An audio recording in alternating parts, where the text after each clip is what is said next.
Welcome to Rise Above the Ranks. We hope everybody had a wonderful July 4th break. Please remember this podcast is in conjunction with our free newsletter, The Blueprint. Subscribe at www.readtheblueprint.com to stay up to date on the most important news stories in real estate. Each week, we're going to go over one topic that we think can help elevate your game. On today's episode, and David and I are very excited because we have a very special guest, a dear friend that we've known since day one that David and I started in this industry. That's really true, actually. One of our former co-stars of $1 Million Listing Los Angeles and still a star on the show, none other than the magnificent Tracy Tutor. Thank you for agreeing to come and chat to us on the podcast. Oh my God. It We took us love like you. 4 times to get the scheduling. That's right, because you're a busy So are lady. you, but we got tried. it done. And thank you so much for being here. Firstly, before we even go into today's topic, how have you been? What's going on? How are you doing on the show? Give us the breakdown. You know what? We're shooting right now for season 15, which I can't believe God. is, one of the longest running shows on Bravo, I think. Maybe on TV. Right? It's incredible. But we're having fun. I mean, it's a lot of hours, guys. Without you guys on it, we've had to put in some extra time and effort. But, we're still having fun doing it, and we'll continue to do it as long as it's still fun. You know what I mean? Amen. Good for you, Trace. Honestly, we think about it because we always used to talk about, my God, that show takes 11 months a year to shoot a season. When Dave and I were on it, there were 5 of us. Now there's 3 of you, which means you must be shooting insane hours. Like, how do you do it as a mum? It's tough. As a businesswoman. It's really It's a tough, but it's all about scheduling. I mean, I am big on calendaring. Everything's color coded. It's down to the half hour. When we were scheduling this, I'm like, I have exactly 15 minutes to get there. So I'm going to be 1 minute late. Like, that's how we have to roll. And from here, I will go to another scene. Are you serious? From 4 to 7. Yeah, I have. Oh I'll my change. God. She's a boss. But Yeah. it is what it is. But we tried it. We've got it down to a science now. We're working with the same crew That's as we got to awesome. work with last year. And remember, you guys, like every year we shot that show together, it was like a new crew because they couldn't handle it. Yeah. Like after No, 11 they couldn't months. handle flag. Well, probably. But nevertheless, I don't know, because if you look at it from this perspective, they've kept the same people, right? Yeah, it's amazing. Maybe we were the problem. Yeah. You guys we were definitely the problem. You guys were definitely not the problem. But luckily we have the same crew and they're awesome. So there was none of that learning curve for the first 2 or 3 months. So Yeah. we're on a roll. I love it. For what it's worth, Yeah. I did watch last season, part of Excellent. it, and I thought it was brilliant. No, Yes. because before we were on the show, I watched $1 Million Listing. Like, before we were realtors here, I watched it and I loved the show. So when we were cast originally, it was like, that's brilliant. James didn't have a should I swear? Should I be swearing? You swear. You did not have a clue, right, about the show. So I was telling him about the show. But then when you're on it, it's a little bit different. Yeah. And now we're off it. I watched it again like old times. And I got to tell you, I loved it. I think it's I'm not shifted just a saying that little because you're bit. sitting here, by the way. Thank you. If I thought it was mean, I'd say it was I thought know it was- you would. Yeah. I thought But it was I really think He good. actually did say numerous times, I really enjoyed the season. It was really good. We finally got to a place where we were like, look, guys, we're either going off the air.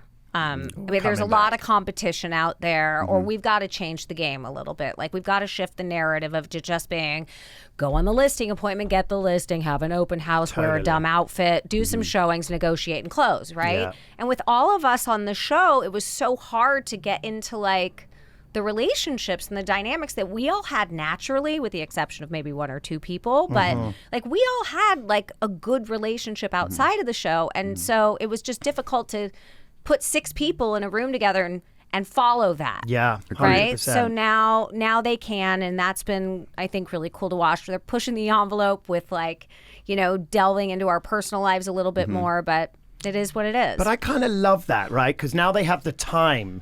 Now they've lost 3 cast members. They have the time to get personal. Yeah. And to I don't know, when I watch reality TV, I'm it's... not laughing at you. It's- Sorry. It was when we first started, though, when you're talking about personal stuff, we were obsessed with becoming humanized, right? We just didn't want to just be selling real Correct. estate. Right. So any chance I got my dogs on and I got this Right. on. Made me likable. It was a whole thing, but yeah. reality TV is escapism. escapism. And Yeah. when you're watching other people's personal lives and actually seeing the reality of what goes on in real life shit. Struggles. It's interesting. Well, and they hadn't done that before. I mean, Josh got divorced last season. That was really hard. I mean, navigating talking about that on the show was really hard.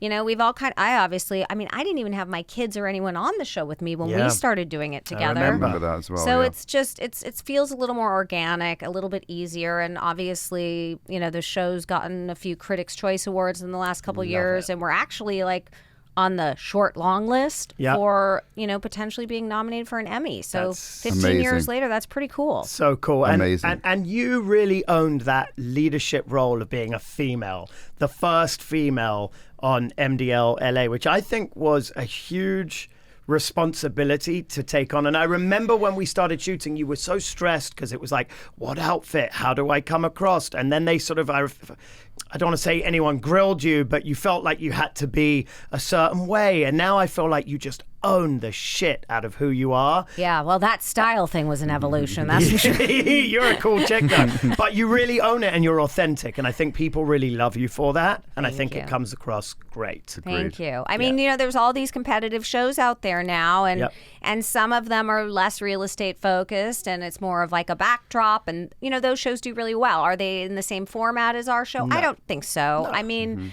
you guys have done the show. We're selling the actual real estate, but we really try to follow it as close as we can to what happens, right? And then incorporate some drama and some fun and relationships, and I think it just makes it more interesting. Couldn't agree with you more. And that's really the topic of today's episode. And we wanted to get your take on reality TV versus real estate. Now that you've done it for a number of years, you know, 10 years ago when we started on the show, $1 Million Listing was one of the only shows that focused on real estate. And today you've got Buying Beverly Hills, you've got Selling Sunset, you've got Fixer Upper, Property Brothers, Flip or Flop, House Hunters. So I want to know. That was pretty good, James. Did you read that? Yeah, I mean, I was like, how does he know those? No, I have a list right here.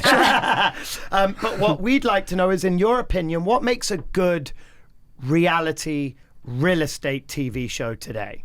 I just think it changes, right? I think people love to look at, you know, what we all call real estate porn. I mean, there's nothing cooler as a backdrop than sexy real estate. Yep. So again, like you name all those shows, and so many of them have the backdrop of sexy real estate, but a lot of them aren't actually focused on the deal. Agreed. And I think, you know, for all those people out there that are like, wow, this is so sexy and so cool and you can make so much money and it's so glamorous. You know, I mentor a lot of young agents that are coming into the business, and you guys know better than anyone. Like, there's nothing that sexy about what we do for a living. It is nonstop, day in and day out, you know, hard ass work. Amen. And it's a grind. And I think a lot of people watch these shows and assume if they get the right car and wear the right outfit, it all falls into place. It all kind of just happens. And, you know, and nothing could be further from the truth. Well, by the way, right? Like Selling Sunset's kind of a perfect example of that. I really do think that people believe that these people are selling real estate. Yeah. And you couldn't resist, could you, Tracy? and it's nothing against them. They produce a phenomenal show. It's super successful, but let's call a spade a spade. Yeah. They're not there to sell real estate, teach anybody about how to sell real estate. I mean, all due respect, the Oppenheims are super successful. They deserve all the success in the world. But this show is really more about the relationships between these women and all that drama with this sexy sort of bachelor backdrop, right? Bachelor pad backdrop. And that's fine. But I think that a lot of like young people watching these shows go, I mean, maybe I just don't go to college and I just, you know, go to LA and become a sexy real estate agent. All right, give me 1 minute. We're going to break down, because every single one of you deserve to work with the best when it comes to real estate CRMs, and the best of the best is Boomtown. Very flexible packages that fit your unique business and all of the tools and tech for next level growth. Boomtown is built for winners. To claim $750 in free digital marketing credit, visit boomtownroi.com/blueprint and use the promo code blueprint. Again, that's boomtownroi.com/blueprint. Honestly, listen, here's the way I see it, and I think you actually hit the nail on the head. Like, I don't think you're going to watch Selling Sunset and leave an episode thinking, I learned so much from that. But I think that no matter what people say, that show has become a worldwide phenomenon, and good luck to them. I don't think you're educating yourself. I don't think you're learning. No, it's just great reality, awesome television. And that's exactly what it is, right? But I do think it does the trick. It does the trick. Maybe not reality. Who the hell knows? Let's call it unscripted. Yeah, fine. But with MDL, you are actually learning. The amount of people that have reached out to us over the years, and I'm sure they've learned the way we negotiate, the way that we market, the way that we interact with one another. I think there's so much to be learned from shows like that. Even these other ones like Property Brothers and Fixer Upper, like you're learning about the process of what to do and how to do it. And I think Selling Sunset just sits in its own genre in the sense that it's drama, it's the female demographic, there's a lot of fighting, there's still the sexy real estate. Yeah. But listen, there's no right, there's no wrong. No. All of them are incredibly successful. But I think you're doing a tremendous job. We really crushing it, Trace. Thanks, guys. Do you think that people glamorize these shows too much? I do. I really do. I mean, it's not like I woke up and became an overnight success in real estate, and you guys didn't either. I mean, it was like you stumble, you fall on your face, you get back up again, you cry about it, you do it all over again the next day until finally you catch that break from a lot of hard work and blood, tears, and sweat, and then you got to do it all over again because 100%. Everybody's going to have that one big first deal, and then you just got to keep going because otherwise you're just going to fall on your face and you're a one-hit wonder. No one wants to be that. I genuinely agree, and I think that people can watch these shows and also get it confused. They watch the shows, potential commission comes up, they see an episode come and go, and they think this is an easy business, and it's couldn't be further from the truth. This is a grind. It's a business that when people say, should I get into it? I tell them all the reasons that they shouldn't get into it. Right. And if they still think that it's for them, then give it a shot. But it's a hard business. It's a cutthroat business. It can be fun, but it's not easy to go out and make hundreds of thousands of dollars or tens of thousands of dollars. You have to work if you want to be successful in this industry. It's all or nothing. Plus, the reality is if you're not performing to your best ability, if you're not working harder than everyone else, there'll always be someone there. Always be someone there because it's so competitive. 100%. So take that listing, take that buyer, close that deal. I was actually, I think, listening to a podcast that you guys had did, and thank you, Tracy. I do. I tune in, and I also love I love the Blueprint. I think that you guys are putting out really good content that is valid, and I really do pay attention to it. So for all of you out there that follow me, I encourage you guys to link Trace. and do the Blueprint and pay attention to this stuff because this is actually what's really happening in real estate, particularly in Los Angeles. But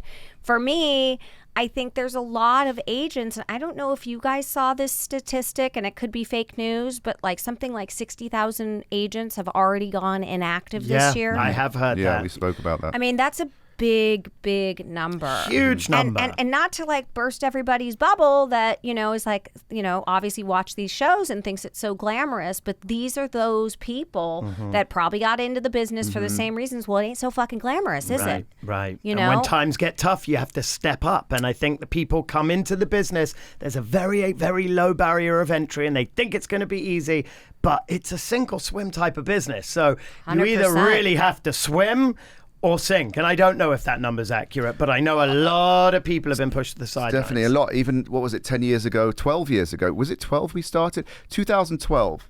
11 years ago, right? When we were in Partners Trust and Tracy was there. Yeah. And you were already an established agent, by the way, but we were just like newbies. And it was kind of crazy because we came from a sales background, obviously, but you see people like you at the time and other people in the office, Santiago, people crushing it, right? And we were so lost.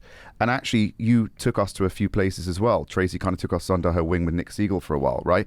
And it was just like we didn't have anything. We didn't really have a business at that point. And we knew one thing: we were never going to give up, and we were going to work harder than everyone else. And we knew that. You have to know that, otherwise you're just going to, unfortunately, be one of those 60,000 or whatever it is. I mean, I talk to my team members about this all the time because most of them are relatively new to the business, and it's part of me sort of giving back by sort of bringing young women into the industry and sort of mentoring them. But I sit them down all the time and I say, guys, this year is one of the most important years that you could be in this industry because there are going to be so many of you that aren't going to survive. But more importantly, this is a time that if you can survive it, that you're in the beginning of one of the. I mean, I've been in 2 or 3 different cycles now throughout my career, and I've survived them. Right, and so if you can survive this, it's because you work hard, because you wake up earlier than everybody else, you take calls later than you want to, and you hustle every single day. I love it. And no day is the same, right? Do you see as well, Trace, like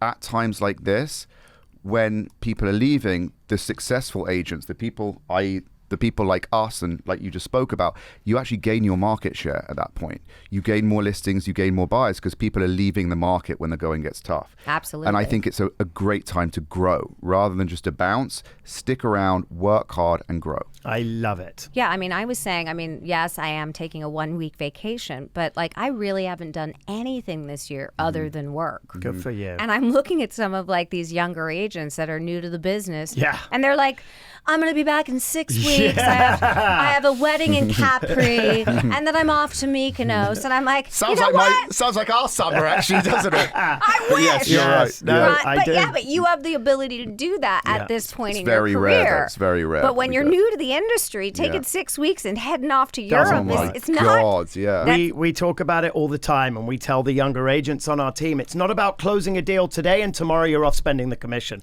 It's about closing a deal today and being in the office tomorrow morning, even earlier, because you're riding a wave that you have to capitalize on. And people do have the wrong mentality of what success means to them. Pipeline, Jim, right? Pipeline. Okay, so we're going to wrap up the episode. We do have a question. Well, we have a lot of questions, but we're going to ask one from Nicole to Tracy. Oh. What is your advice about working with friends and family? I'm just starting out. It's been hard to get leads. I'm on a top luxury team sitting open houses, but really can't get any bites. I have a few friends that have asked me for help, but it feels like that it is harder and maybe it is easier to work with strangers. I agree. I really do. I think there's certain relationships, if you have a very, very stable friendship and a lot of history and you can separate personal life from business life, then that's good. I mean, you guys saw on the show, with your sister, my right? sister, you worked on that with me.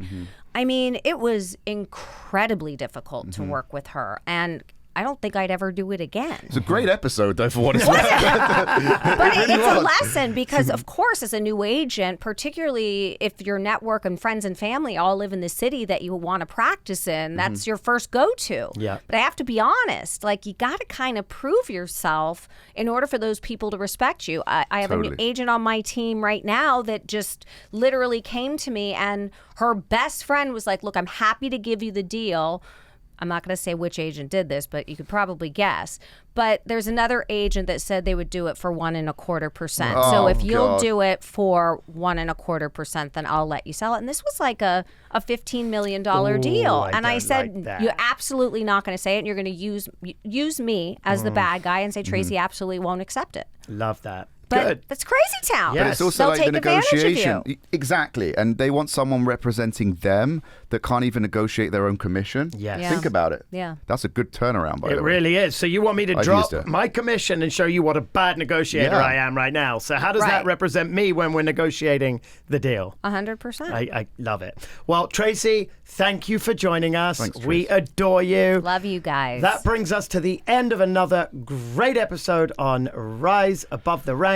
Again, the sister publication to Read the Blueprint. Thank you for tuning in. Subscribe, leave a comment, and we will be back next week with a new episode. Thank you so much.